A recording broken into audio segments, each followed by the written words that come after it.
Hello everyone, welcome to Sanmarga classes. 12ನೇ ಪ್ರಶ್ನೆ, ಕೇಂದ್ರ ಸರ್ಕಾರ ಎಂಬಂತಹ ಚಾಪ್ಟರ್ ನಿಂದ ಸಂಸತ್ತಿನಲ್ಲಿ ವಿರೋಧ ಪಕ್ಷದ ನಾಯಕರ ಪಾತ್ರ ಮತ್ತು ಕಾರ್ಯಗಳನ್ನ ತಿಳಿಸಿ ಅಂತ ಕೇಳಿದ್ದಾರೆ. ಸಂಸತ್ತಿನಲ್ಲಿ ವಿರೋಧ ಪಕ್ಷದ ನಾಯಕರ ಕಾರ್ಯ ಮತ್ತು ಪಾತ್ರಗಳನ್ನ ತಿಳಿಸಿ ಅಂತ ಹೇಳ್ತಾ ಇದ್ದಾರೆ ಮಕ್ಕಳು. ಓಕೆ,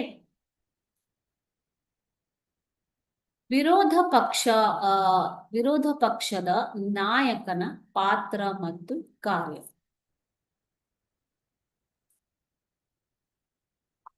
ಸರ್ಕಾರವು ಆಡಳಿತದಲ್ಲಿ ತಪ್ಪು ಎಸಗಿದರೆ ಅವುಗಳನ್ನ ಎತ್ತಿ ತೋರಿಸುವಂಥದ್ದು ವಿರೋಧ ಪಕ್ಷದ ನಾಯಕನ ಕರ್ತವ್ಯ ಅಥವಾ ಕಾರ್ಯ. ಓಕೆನಾ.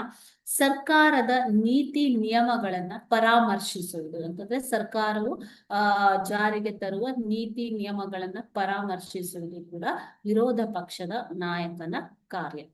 ಅದೇ ರೀತಿ ಸರ್ಕಾರ, ಮಂತ್ರಿಮಂಡಲ ಮತ್ತು ಅಧಿಕಾರಿಗಳನ್ನ ಎಚ್ಚರಿಸುವುದು ವಿರೋಧ ಪಕ್ಷದ ನಾಯಕನ ಕಾರ್ಯ. ಓಕೆ, ಕೊನೆಯದಾಗಿ ವಿರೋಧ ಪಕ್ಷದ ನಾಯಕರಿಗೆ ದೇಶದಲ್ಲಿ ಗೌರವಾನ್ವಿತವಾದ ಒಂದು ಸ್ಥಾನವಿದೆ. ಇವು ವಿರೋಧ ಪಕ್ಷದ ನಾಯಕನ ಅಧಿಕಾರ ಮತ್ತು ಕಾರ್ಯ. ಓಕೆನಾ. Thank you.